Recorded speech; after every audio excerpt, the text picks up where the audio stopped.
All right, so I have to give you a little bit of credit for this. Yeah, we can overdub it later. Just so Haven't had any crazy stories about. Oh wait, no, I do. I got robbed at gunpoint, mugged. Checking for me, but I ain't checking for them. No. sleazy real estate guys.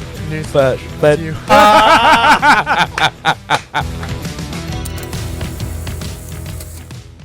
all right, so ladies and gentlemen, I have personally been looking forward to the guest we have this evening. I don't know that I could call myself a foodie, but I sure do love to eat. In today's episode, our guest is a self-taught chef who loves to cook food influenced by the world. Please allow me the pleasure to introduce you to Max Mcgibbon, aka Maxwell's Meals. Max, how are you? How you doing, buddy? Good, good. Thank you so much for making the time, man. I got to tell you, I've been very excited for this one. So we're going to go through several topics here. We're going to go on to your upbringing, the origins of what you do now, Maxwell's Meals. We're going to go into more of the logistics because this is a business podcast and we'd like to know what goes on behind the scenes and the future of it. So is that all right with you? Perfect. All right, cool, I appreciate it. And ladies and gentlemen, if you haven't already, please like, comment, subscribe, and turn on that notification bell so you don't miss any episodes that we have coming in the future. All right, so Max, tell me, who are you? Who's Max? So take us from the top. I'll take you from the top. My name is Max, Maxwell, by go my Max. I'm a Delaware native, pretty much. I was born in 1990, grew up in New Jersey until 97, and I've been here since. Oh, so you moved the year I was born. 97? Really? You decided, to move to Delaware once, but I was born in Ecuador. Well, you were still born in the 19th century. There you go, so. my man. Okay. So what brought you over here? Just family. My dad's work brought us over to Delaware. He's just expanding his business, just industrial business. And then I just went to school, went to elementary school, Forest Oak, Stanton Middle School, and Dickinson, graduated in 2008. Man. Shout out. Let's go Rams. Let's go Rams. Heard you first, as well. I was going to say first Dickinson guest, but no, we've had Dickinson guests before.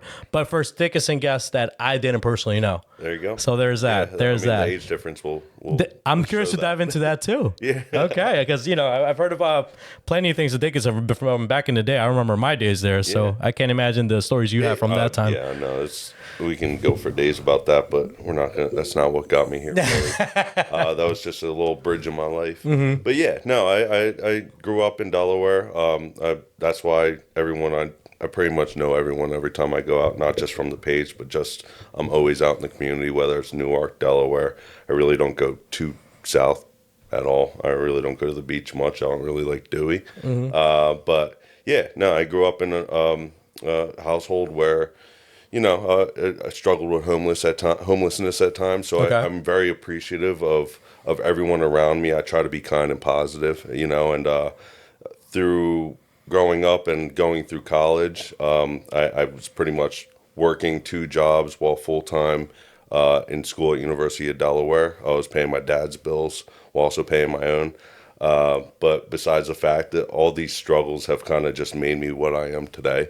And so there's a lot of distraction through my life growing up. Yeah. That where the biggest thing about me now is trying to live in the present. And so kind of segueing to cooking, I had to cook a lot through college. I had to do it on my own. But, being able to find that passion, which I have now because of everything I've gone through in the past. I'm curious to go into those stages of your life a little bit more. Would you mind? Yeah, go ahead. Okay, so let's start with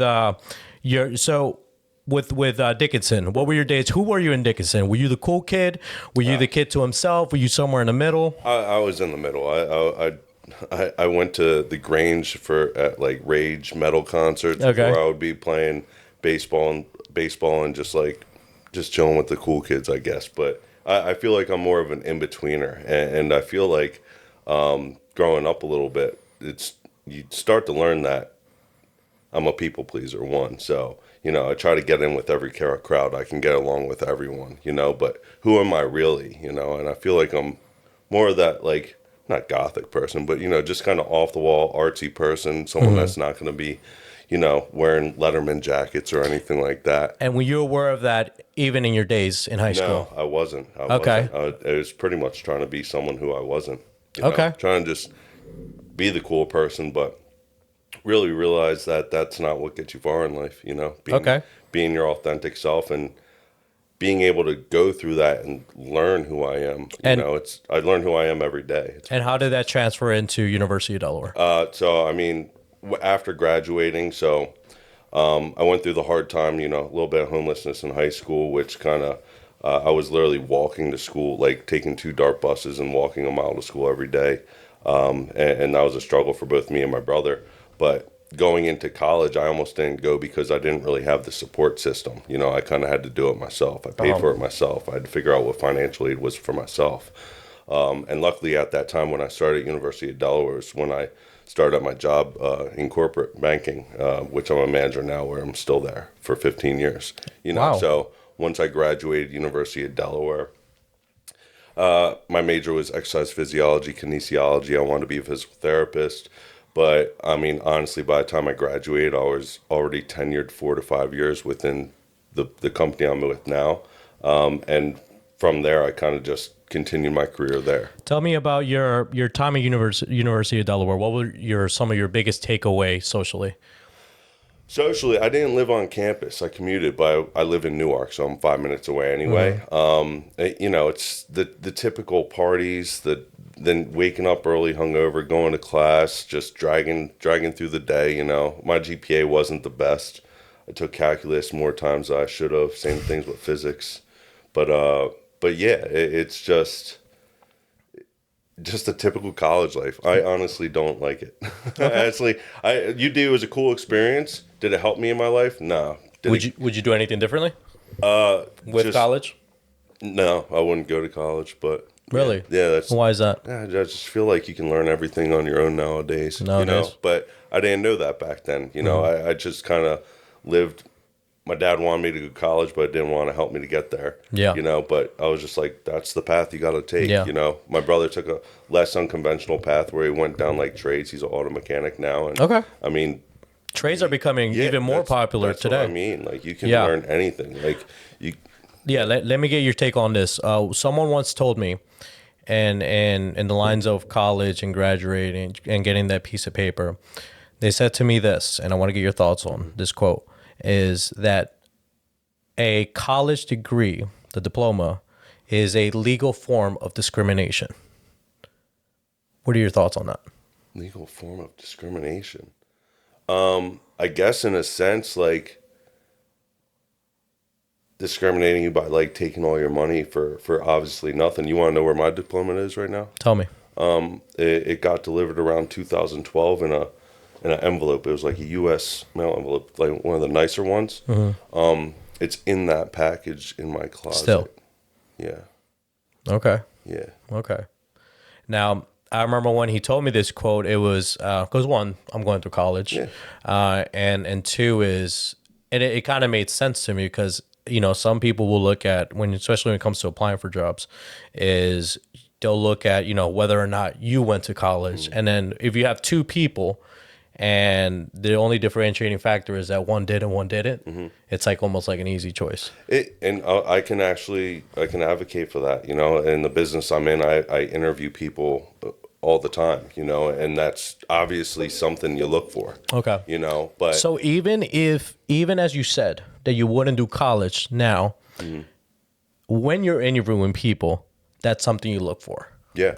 Yeah. How does that work? So you got to realize, like, my mindset on corporate America has changed. I'm completely, before I was in, you got to work 8 to 5, you got to do a 401k. Mm-hmm. And I've grown to realize that you don't need to do that stuff. Okay. And it's all great if you do. Like, mm-hmm. It will benefit you. Like I said, if you go to a person in the corporate world or anywhere and say, I have a bachelor's degree compared to the candidate that doesn't, mm-hmm. you probably got an upper leg. You know what I mean? And there's nothing against that. But for the people like me, like I said, I want to be a cool guy in college. I want to be that normal lifestyle, like mm-hmm. 8 to 5, provide for their family. When realize I'm starting to understand that I'm not that person. And the person I am is I want to do things a little bit more unconventional. I want to carve my own path. I don't want to have to rely on a degree to get me where I need to be. Okay. Because there's other valuable skills that I can provide to my family, friends, or community. Okay. This is a very interesting And take. cooking is the one facet that I think about the most. One of the things you have on your personal Instagram page is be present. Yeah. What does that mean to you? Be present. I over the past 4 years, it's something I continue to say myself. People always say, like, you're on your phone, get off your phone, live in the moment for once, And I woke up one day and, like, you've seen the movie Pursuit of Happiness. Yeah. I was just like, what the hell am I looking for in this life? Like, am I happy? Am I not happy? We're always questioning that, but am I in the present for once? And, like, I realized that I never was, Yeah. So it's this path that I call, like, pursuit of the present, It's just I'm constantly pursuing that. And I feel like I've thought I was in the present for once, but once I realized I was outside of that box, it's just, how do I pursue to get there? And the connection was cooking, being in the kitchen. That's a perfect segue into the next topic. Maxwell's meals. Tell us a story on that. What inspired what it is? So, Maxwell's meals, like I said, going through college, I had to provide for myself. I had to provide for my family, my dad, like, and even stepmom at the time. So I had to cook. The meals I cooked back then wasn't anything like now. But one thing that I took away from college and school is that I love science, and I love why. Like, I love why things work. So, like, if you ever watched Food Network back in the day, Alton Brown had a show called Good Eats. Okay. I used to watch Rachel Ray. That was my go-to. Rachel Ray's great. Rachel Ray's great. But Good Eats, Alton Brown, what he would do is he would basically take, like, bread, for instance, and he would tell you, like, why it rises, the science behind it, and that just really clicked with me. So ever since then, like, everyone will ask me, like, how do you know how to cook? And it's because Alton Brown showed me how to cook in 2002, and I haven't stopped watching him since. My man. Not just him, but, like, Anthony Bourdain, like David Chang, like any of these chefs. I've seen every episode of every show on Food Network, regardless. Yeah. Besides the baking shows, I'm Would good you on say who would be your top 3 role models in that space?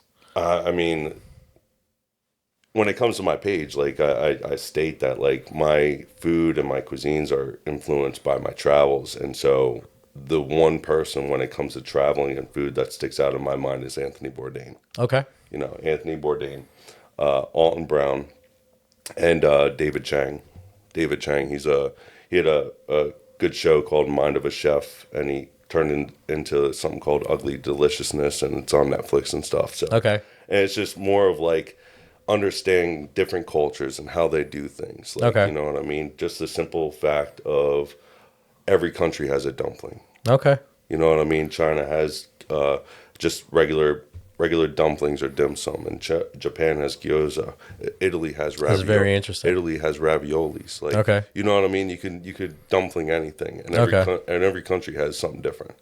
So traveling and understanding things and why the authenticity is the way it is, depending on the culture that you're serving, and that's what kind of gets me into it. So what was your initial plan in going into this? So the initial plan, I never really had a plan. It's just like I constantly cook. Friends come over, I cook for them, and then someone's like, you should start a page, around 2015. And it wasn't until the pandemic where I was sitting at home, working from home at that point in time, trying to understand, like, what do I want to do with this? Like, pandemic puts a lot of things into perspective, right? Absolutely. What do I want to do after this? Because I'm in such a standstill that I just want to catapult myself into something something different. And so I started the page back then, in which it was just me cooking a few times a week and posting pictures of my meals, in which it progressed into me doing, like, reels when it comes to, like, fast-paced cooking, but you're always looking to improve the next thing. So now I'm doing more instructional, like, interacting with the audience, and more instructional and directional when it comes to the cooking, and then I want to try to get to that why. Like, how can I be Alton Brown? How can I provide that same understanding to people? That cooking, it is an art. It's a science. Absolutely.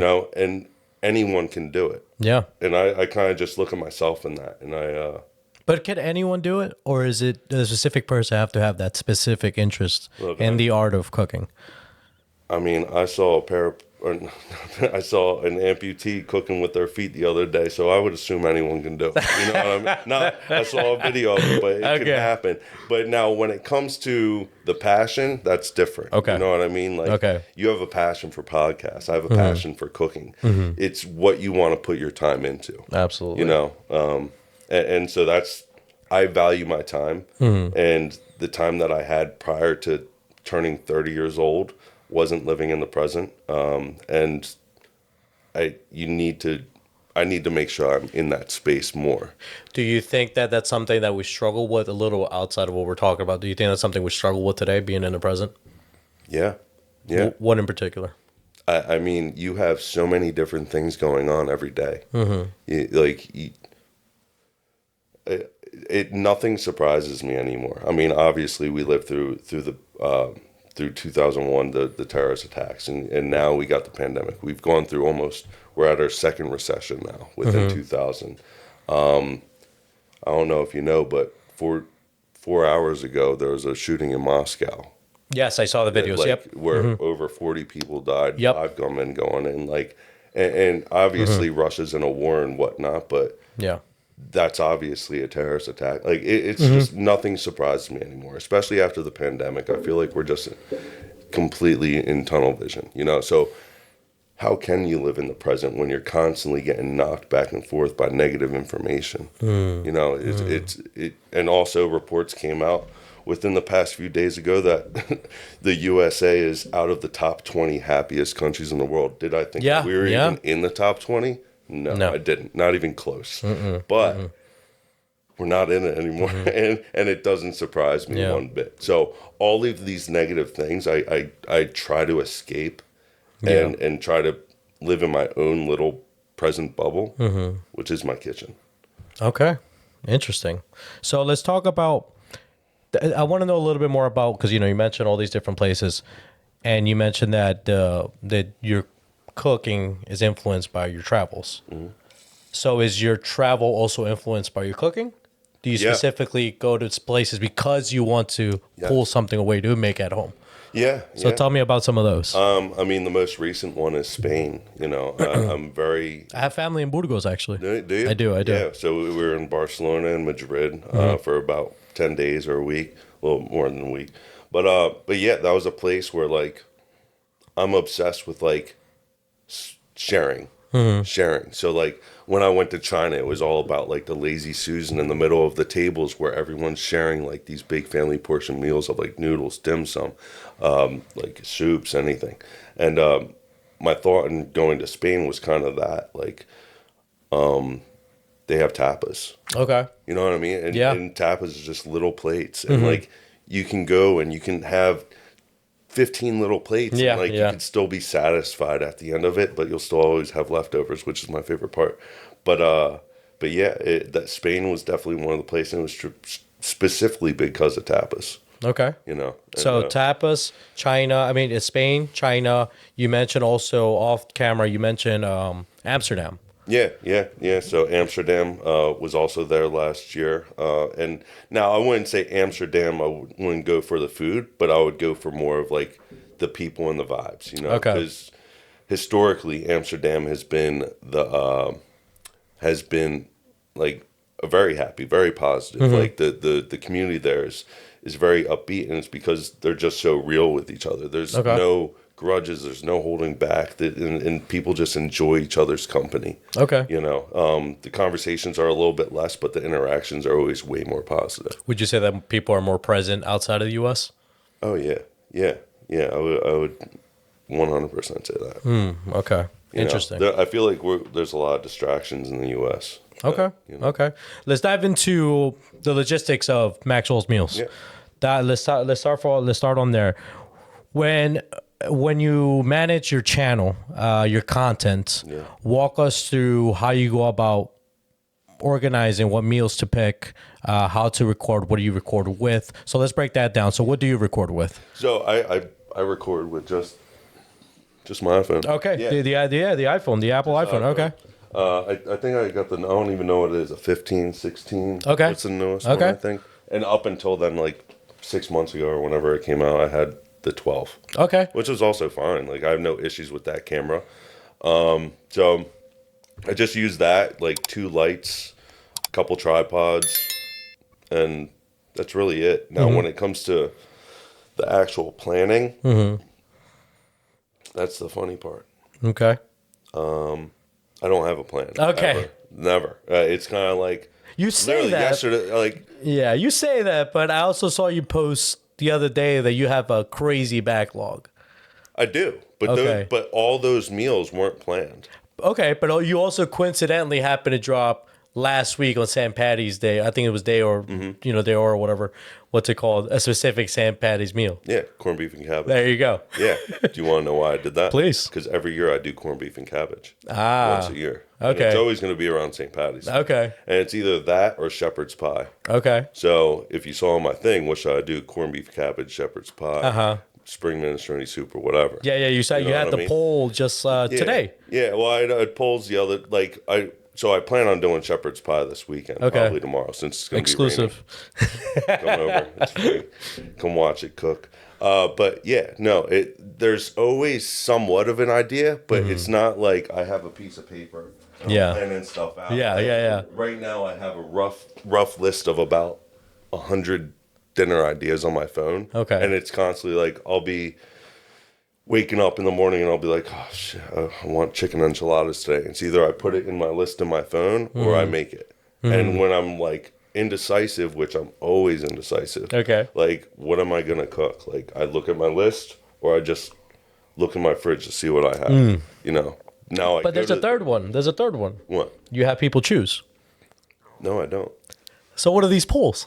It's I wake up in the morning with red enchilada ideas and I see if people try to get me out of my head, and they usually don't. I get a lot of backlash on that, so that's a little secret. So, Oh man, so all that's right. a little secret. Like, Do you want me to edit this part I'll out? wake up in the no. You guys can hear this, look, because I need to honestly clear the air on this because I get a lot of backlash. People Okay. be like, What is that I backlash? voted for chicken and dumplings. Like, you didn't make it. This one won the poll and you didn't make it. Like, Okay. I'm constantly saying, oh, I'm going for the underdog. The real thing is, I wake up with a craving for something, and I know I'm going to make that. So I know I'm going to go to the store to get that stuff. Okay. But for content and engagement purposes, for my next meal, Okay. that's what I use the polls for. Okay. So I go with if I wake up saying, "Oh, I'm gonna make some pozole or something like that," I'll put like 3 other soups on a poll. I know I'm gonna make pozole. If that gets the least amount of votes, I feel bad. I feel terrible. You know what I mean? Man. But guess what? I'm doing the pozole, and guess what? The one that came in first place, that's gonna be my next. The soup next that- one. Yeah. Okay. You know what okay. I mean? So that's why Yeah. when I posted the other day, I was like, should I do enchiladas, which I gave you, or shepherd's pie? Enchiladas won. And that Okay. was the one I was actually going for. There you go. You know what I mean? But do I plan on doing shepherd's pie? Yeah. Will it happen? I don't know. I don't know. But I think you eventually end up making it. I eventually will, but like it might take me a few more weeks because I might wake up tomorrow and say I want coconut shrimp when I plan to do shepherd's pie, and Yeah. now I'm doing coconut shrimp, and then all of a sudden it's summertime and I need to make a shepherd's pie, which is a March meal. Okay. So walk me through. You've walked me through how you pick what you're gonna cook. The little marketing maneuver you have there. Yeah. You walk me into the tools that you use to record. Take me into the editing aspect of things. Yeah, so like I said, so when I first started Maxwell's Meals, it was simple. I just took a picture of the food. I posted a picture of the food. I would alter maybe some colors here and there. Then I progressed. So I was like, all right, well, I need to improve. Like I'm hitting a plateau. You know, you hit a plateau on social media. You hit the plateau in views.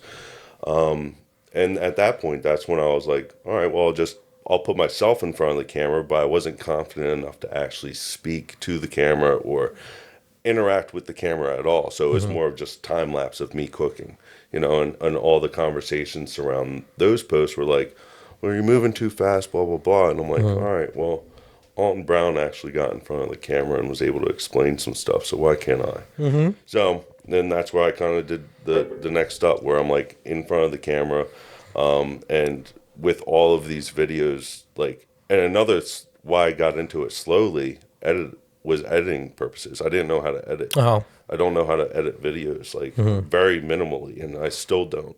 Although like my videos look good now, Yeah. and it's just like YouTube. Like Yeah, I said, yeah. I don't need to go to college to learn how to edit a video. Right.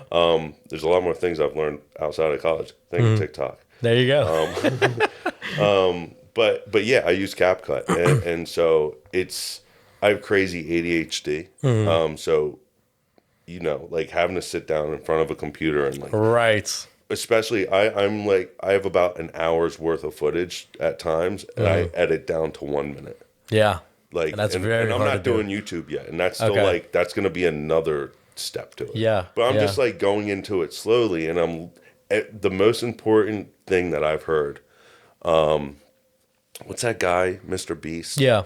So like he's brilliant when it comes to this stuff. Absolutely. And so like the one key piece when it comes to editing that I learned from him was do something new every time you do a video. Just do something new every time you do a video. Okay. Just figure out something new. Put a different sticker in there. Maybe do different keyframes differently. And like maybe shorten your videos a different way. Like set timers if you need to. Like do what you need to do to get the job done and to also improve it as you go. Okay. So like if you look at like my original video where I started front facing camera, my pastrami one, it's I can look at that video and I can see all the differences from my past one. Okay. Just small things here and there, but as long as I do a new like thing, a new different type of edit, a new different type of zoom or transition, anything like that, it makes it a little more bearable for me. Yeah. No, please. No, I was going to say the hardest part of editing is trimming up the video. Absolutely. And once you get it trimmed, I can do all the transitions, edits, and whatnot. But it's just like being able to focus to get it from 60 minutes to 1 minute. It's tough. It takes like 3 days because like I'll literally sit down, I'll do it for 15 minutes, and I'll have to like do something else for an hour. And and then all of a sudden I'm in the kitchen cooking a meal and I completely forget about it. Yeah. So you mentioned Mr. Beast. Yeah. I know in the cooking space is a monster on its own. And then there's also the content curating, space. Yeah. You mentioned all the chefs that, that inspire you in your art. And you mentioned how Mr. Beast is someone you listen to when it comes to content creating. Yeah. So do you have any other creators that you take a thing away from time to time? When it comes to the technicality of creation, like content creation and the logistics of it, like Mr. Beast has it down. He can do anything when it comes to creating. He creates videos. He's just phenomenal at that. But when it comes to like other people in like cooking videos, there are like some people that I do look up to. Matt Rourke, Barbecue Boys. If you've ever seen that on TikTok, he has like 5 mil on TikTok and stuff like that. And like me and him have been able to actually like connect, and like I helped him open up his food truck back in the day, like a couple of years ago. Like, and he's doing great. He's been on like Next Level Chef. I interact a lot with Noah Sims, who is also on MasterChef. Shit. And so like a lot of their stuff I look at when it comes to like cooking videos and stuff, and like the consistency that especially Matt does when it comes to like short videos and just like where I'm like planning everything out. His is more of like his life. He's going in to cook a steak on a Thursday night just cause, and he'll just show you the cut of it. I'm constantly thinking I have to show something new when something consistent can be just as good. Right. Okay. So do you collaborate with anyone in space other than who you share? Yeah, so I'm trying to. I have a buddy also, Joey Dots. He's does microskin pigmentation. And so you would actually enjoy talking to him. He's a very outgoing guy, very just would love to meet him. Does not give a shit what people think about him, and that's what gives him the ambition and drive and just being able to show his authentic self. Because he's a crazy dude. He's a family man too. He's very serious, but he also he's very creative as well. And he has a podcast as well. And we need to meet. So you guys will definitely meet at one point, I'm sure. But yeah, just seeing that it doesn't matter what people think of you. It's just what your perception is of you, and that's kind of like what I gained from Joe. So let me ask you, how do you deal with feedback? I love it. Okay. I love it. You know what I mean? I appreciate feedback when it comes to my editing, when it comes to my videos. Like, Well, let's talk about, do you ever get negative feedback? from my videos itself. Viewers. Yeah. Just from people just want to be like, oh, why do you cook a steak rare? You cook it all the way. Like, bullshit. Is there anything you want to tell them? Fuck off. I don't care. I don't care what you have to say. Okay. Taste my goddamn food. If you don't like it, get out. Like, it's not for sale. Okay. It's free. Okay. If you're gonna complain about it, beggars can't be choosers. Beggars can't be choosers. So, Okay. It is what it is. Trolls are trolls. They're always gonna be trolls. Absolutely. You just got to be able to just brush them off, You don't know them from Adam. They don't know you from Adam. And like I said, the only perception that matters is the perception of yourself. Okay. So Tell me about distribution of your content. Where do you specifically distribute it to, and which one do you prioritize over the other? yeah, I'm strictly Instagram and TikTok. Okay. I don't even have a Facebook. Okay. I don't even have a Facebook. Okay. I haven't had one in years.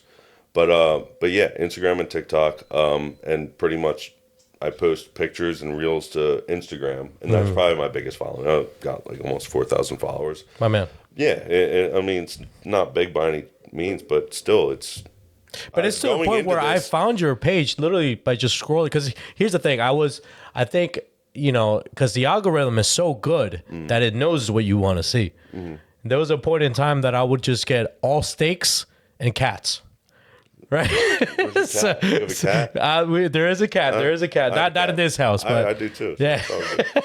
So, in scrolling through my reels, that's how I came across your page. Cool. That's good. I like that. So that tells you something, right? Yeah. The algorithm is catching on to your content. It's catching on, and a lot of cool things about these platforms nowadays have the insights on Exactly. how your content is getting out there, how it's performing, who it's performing with, Yeah. where is it performing, and I try to utilize that to my advantage as well when it comes to posting. So tell me, with those analytics, give me some of the key information that you find in there, like most males watching you, most females watching you. Yeah, a lot of guys watch, but it's kind of like half and half. Really? Honestly. What surprises me is I have 7% of my content watchers in like Peru.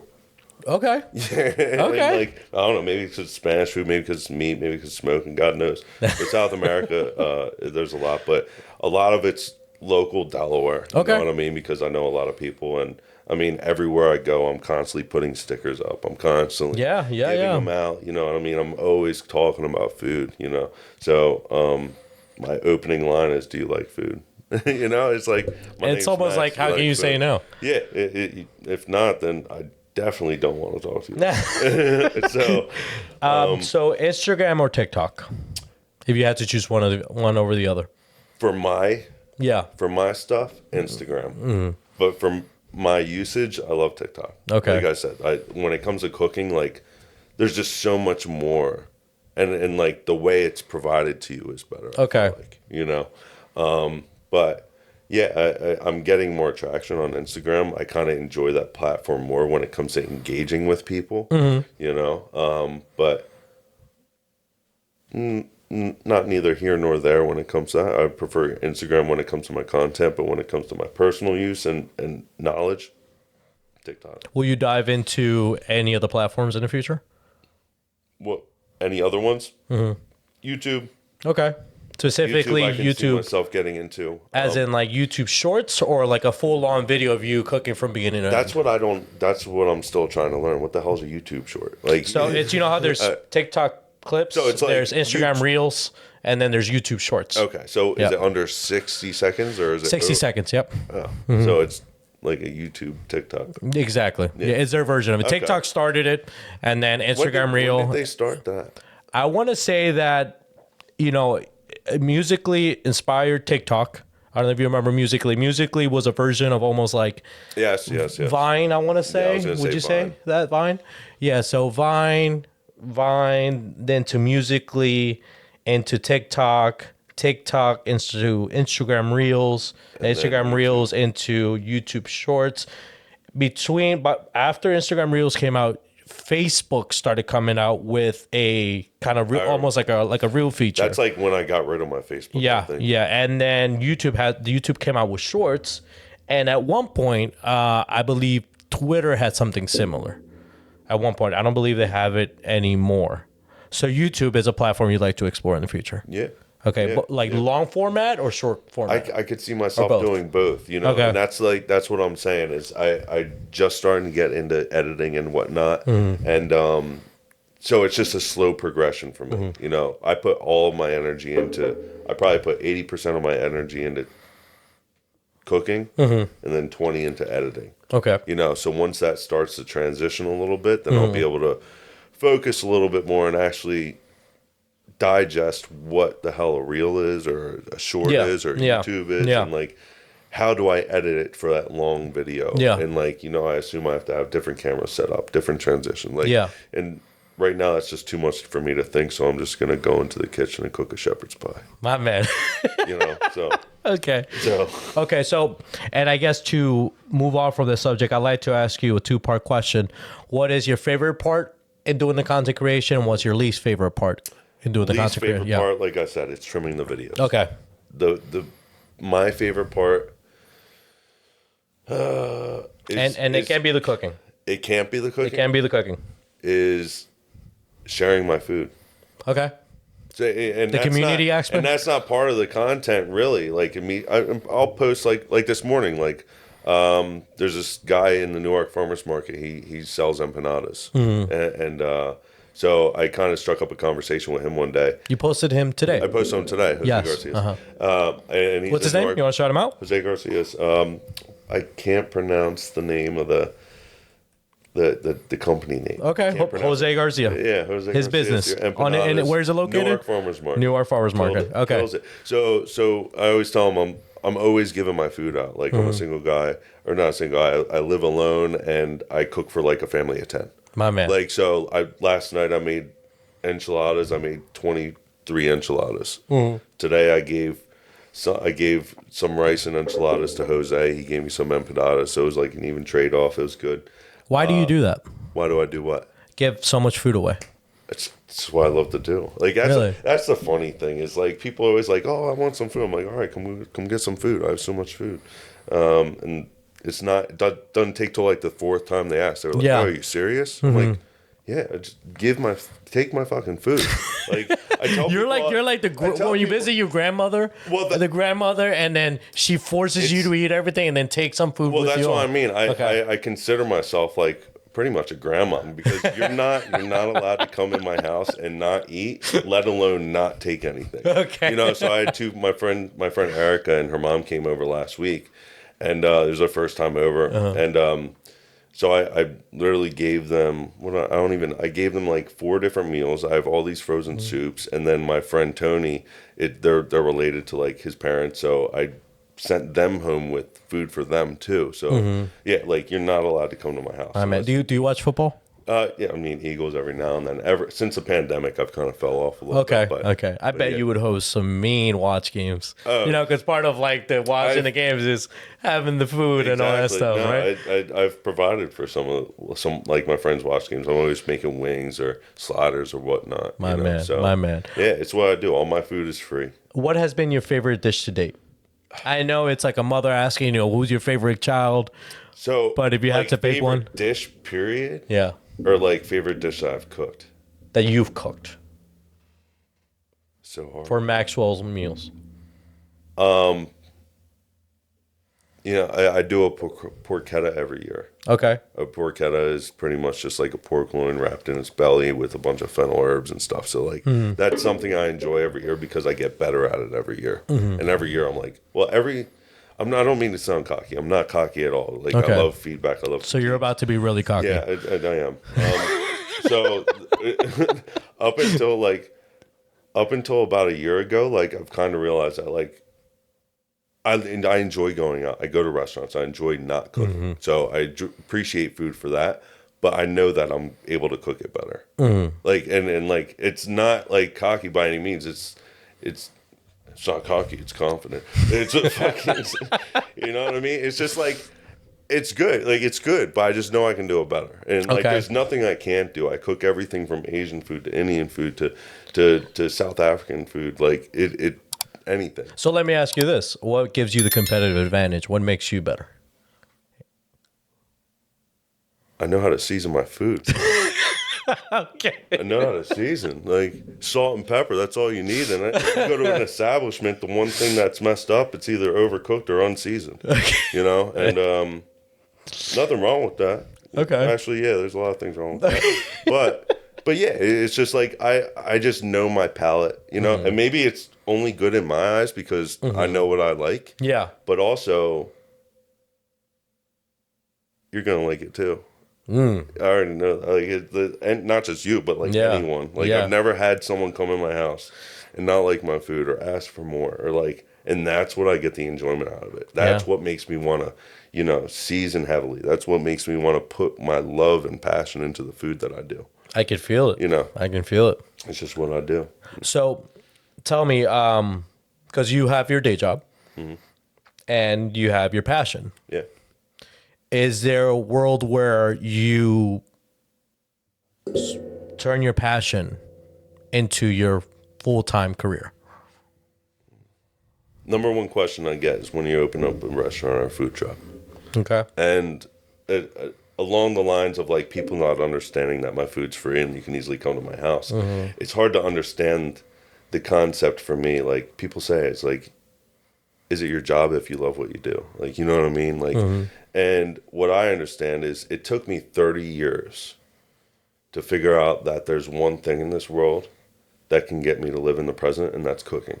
You know, how many chefs do you know that work 13 hours in the kitchen, come home and make a meal like me? I mean, they're eating top ramen or a PB&J and they're going straight to bed. Yeah. They're not enjoying it. Okay. They're not, so I think the fear for me is if I monetize my brand, or not my brand, but my food per se, that passion's going to disappear. So then I did 30 years for what?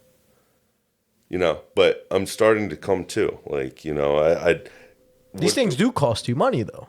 Yeah, but the thing is, I've put 15 years into a career that has been able to serve me to be able to. Yeah.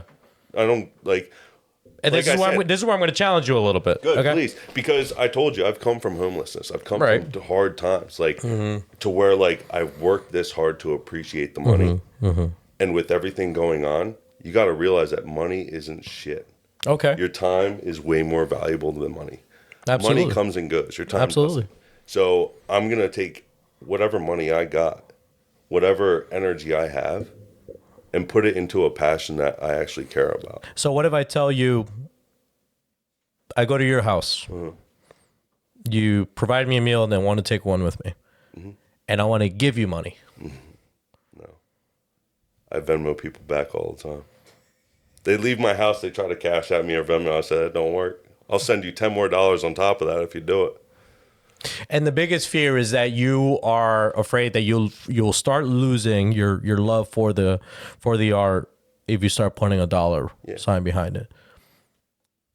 How do we get over that fear?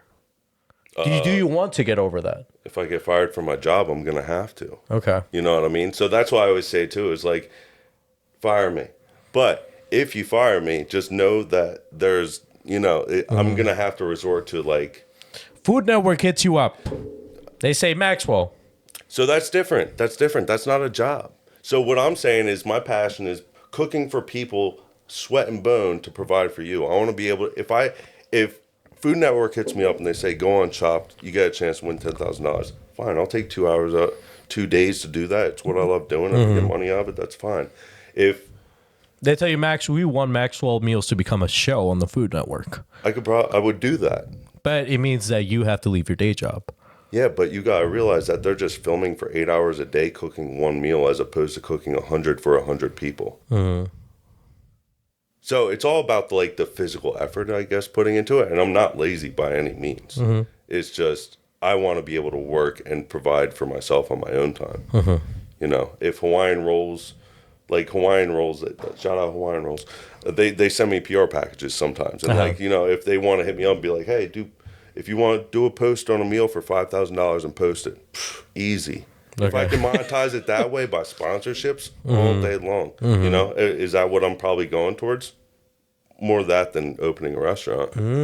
So interesting. So more the influencer route. Yeah, more the influencer content creation. If like, you know what I mean? If that's what it's all about for me. I'm not. Do I make money from Instagram? No. At a point, I was making like $10 a reel when they were doing like their boost. I heard. Yeah, I heard that that was a thing, and then they stopped doing it. Yeah, I mean, at that point, that was when I was posting like 10 reels a week. But regardless, it's until I get fired from my job and I actually have to open a restaurant, or I can have a food truck tomorrow and I'll be selling by the end of the week. That's a good way to put it. If you got fired from a job, would you look for another job, or would you say fuck it? Fuck corporate America. Okay. Fuck corporate America. Okay. All 100%. Go to hell. Not right now, though. No, not right now. Like, right now, we love corporate America. No, not while they're paying me. Look, go ahead. Okay. Look, it's just like there's such a like. It's just not you. It's not me anymore. Okay. It's kind of like me back in high school thinking I want to be part of the cool kids when really, fuck that shit. Be yourself. Like, you know what I mean? I don't need a company to tell me when I cannot work. But if they're paying me, am I going to put 110%? You goddamn right. Doesn't matter what you do. Doesn't matter what I do. If you get paid. If I'm getting paid to do it, you're going to get I'm getting the job done. I'll be better than the majority of the people there. And then there's going to be that's it. And then I'm going to go home and I'm going to do what I want to do. The next thing. That's it. So you go from your 9 to 5 to your 5 to 9. Yeah. My man. So I'm constantly doing stuff. Whether if I'm not working, I'm cooking. If I'm not cooking, I'm editing. If I'm not editing, probably going to a bar somewhere to relax. What drives you? Waking up every day. What do you mean? Just knowing that a day is there, I want to be able to do something with it. And I want to do things I love. And so, like I said, if I don't have to work, the thing I love is cooking. You know, like I feel like I've just been stuck in my kitchen, and I'm perfectly fine with that. Okay. Because when I leave my kitchen, I want to leave this goddamn country. And I do. That's why I say I try to travel outside the country as much as possible, 3 to 5 times a year at least. And it's just like... I could see that being in the bigger scale of things because, you grew out of the fitting square of high school or like trying to fit in to then now you're kind of like at the corporate, the space of where, if corporate America were to say, all right, we're going to let you go, then you said, all right, time to move on to the next stage. And I guess the next stage of that, even further down the road, would be, because America is corporate, would be leaving America. Costa Rica. I already have a plan to get a house in Costa Rica. Okay, so tell me about that. Oh, Costa Rica, pura vida. So Costa Rica is just one of the most relaxing places I've ever been. Really? I can easily travel somewhere and still be high-strung, stressed out, high anxiety. I feel like in Costa Rica is the one place where like that just disappears. Like everyone's just so chill. Everyone just lives their life. Everyone's just willing to help you if you need to. It's just such a simple life, pure life, pure vida. So I could say it's safe to assume you wouldn't live in a city. I wouldn't. You know what's crazy is I love New York City. I used to always say I'm going to grow up and live in Brooklyn, and I've been there tons of times. And it's part of the person I thought I wanted to be. I'm not that cool kid in high school. I don't want to be those people. Those people suck. Yeah. You know what I mean? And not they suck. Not if you're a cool kid in high school. But it's just like, that's not me. I'm very offended. I had the varsity jacket, football. I was kidding. It's all right if you did. I'm still friends with the people that did. Yeah. I'm still friends with everyone from high school. I'm teasing, no. And it's just like, I think that's just all about life. It's just like growing to learn who you are and how you can have an impact on your community, on others, and just spreading kindness and joy and happiness. Like, it's not that hard. What's your message to the world? Just Be you. Be yourself. Care about others. Be kind. Fuck the negative shit. Don't worry about what people think of you. Do what you want to do. You can make it happen. How do you want to be remembered? My food. My food. And how good of a good person I am. You know, I try every moment, every interaction I have, I try to be positive and try to provide some type of value to that person or that interaction. And so every person that comes into contact with me, it's always like my friends introducing me to their family, their moms. It's like, I want to make sure I have that best impression, you know? And it's not just because, it's just because you're meeting someone. I want to make sure that I have a lasting impression on you. Absolutely. So I think my positivity and my food. Absolutely. And then the last thing I'll do here, actually second to last thing, so I'll move over to the spectators that we have here. Do we have any questions for our guest today? Arthur, starting with you.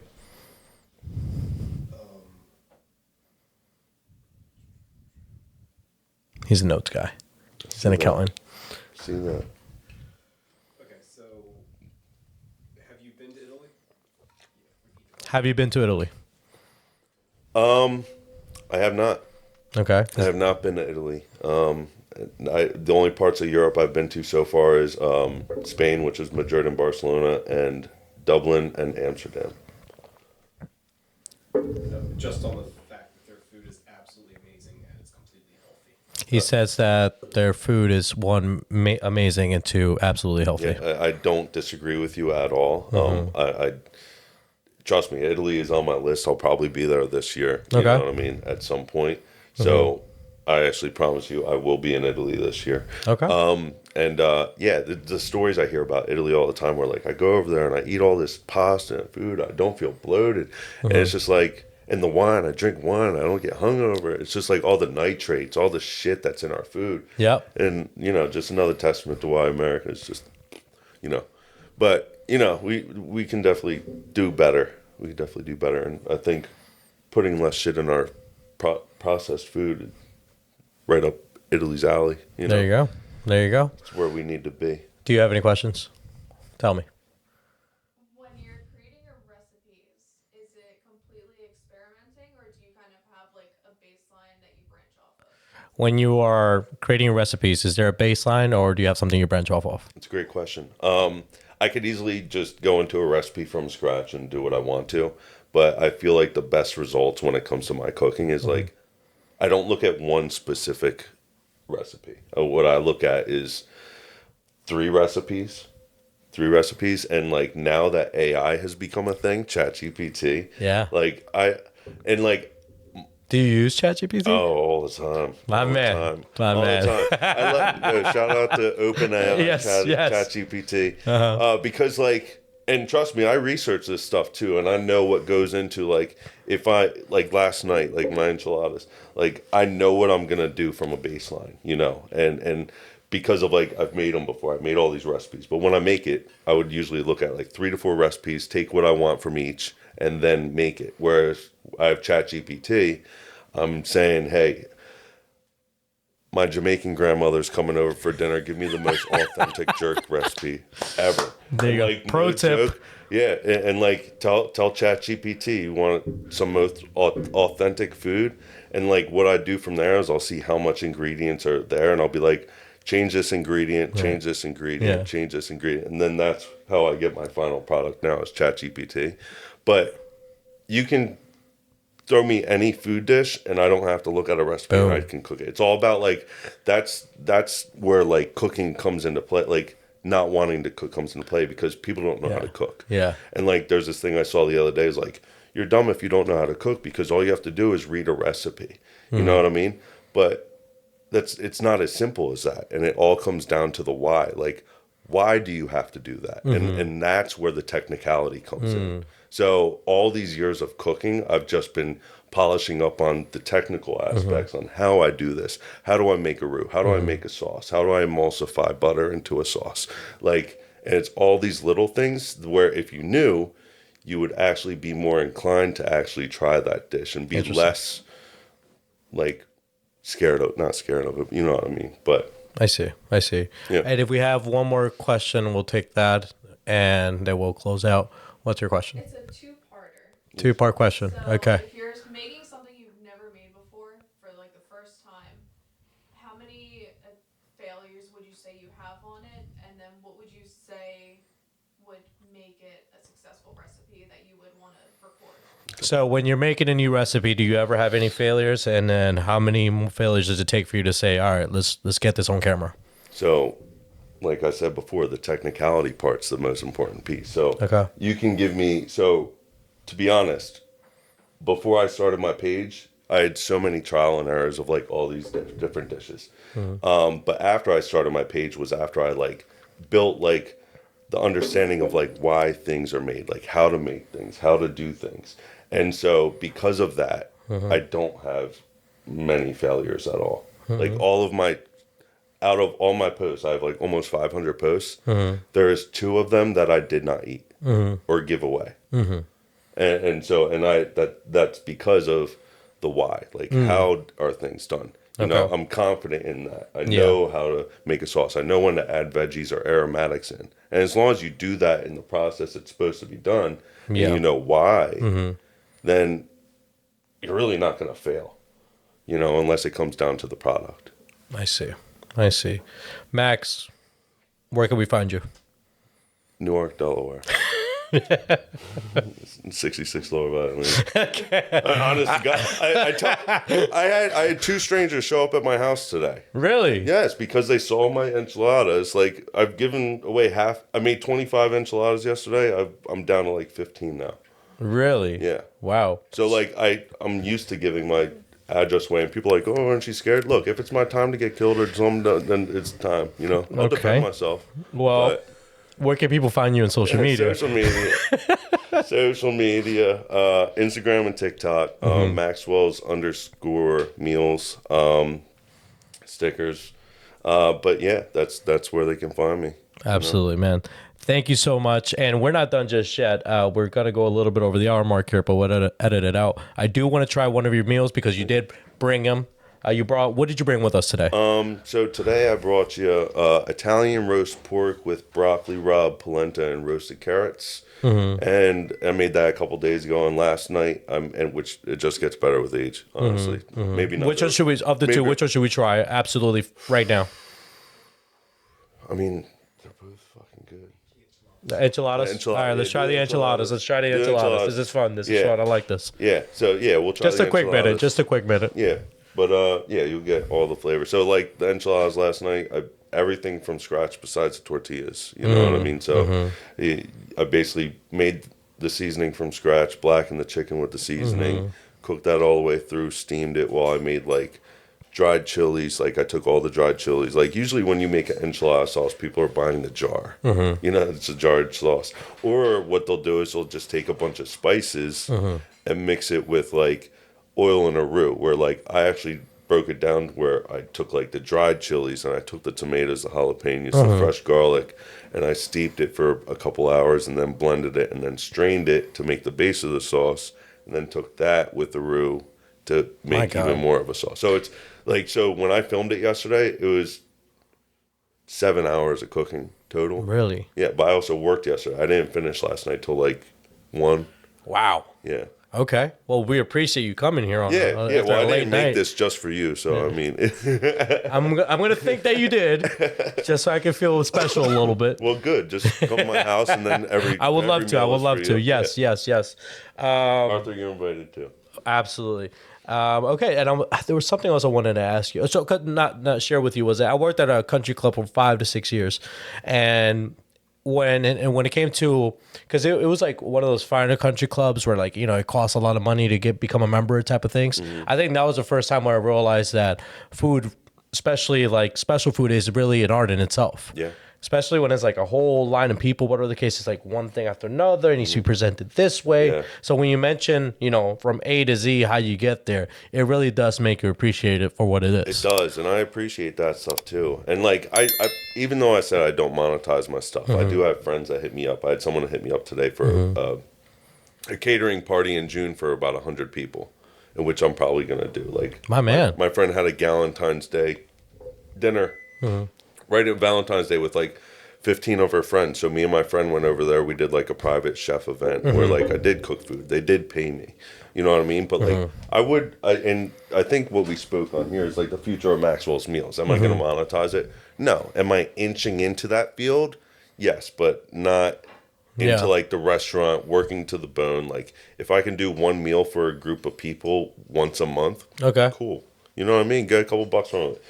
I'll cook for you guys. All right. So let's see what we got here. Holy Alright, cow, you're going to chicken burn your enchilada. mouth. All right, and this was barely even a minute into the. All right, so how do I best enjoy this? Just cut it. Cut it in half, get some rice, get some enchilada. Okay. Small bite. Yeah, so you're not just... What are you watching my weight over here? No, What are you, my nutritionist over here? I'm kidding. All right. I know. All right, so here it is, Maxwell's meals. First bite. Chicken enchilada, first bite. Everybody knows the rules. No trademark on that. Shout out to Portnoy. There you go, bum.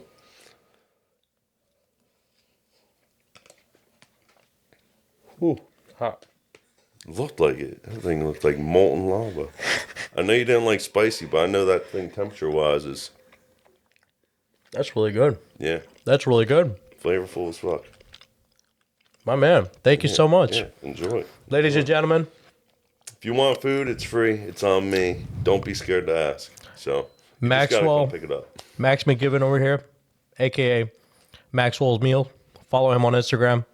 This has been another episode of the EP Podcast. If you haven't already, like, comment, subscribe, and turn on the notification bell so you don't miss any episodes. Until the next time, bye-bye.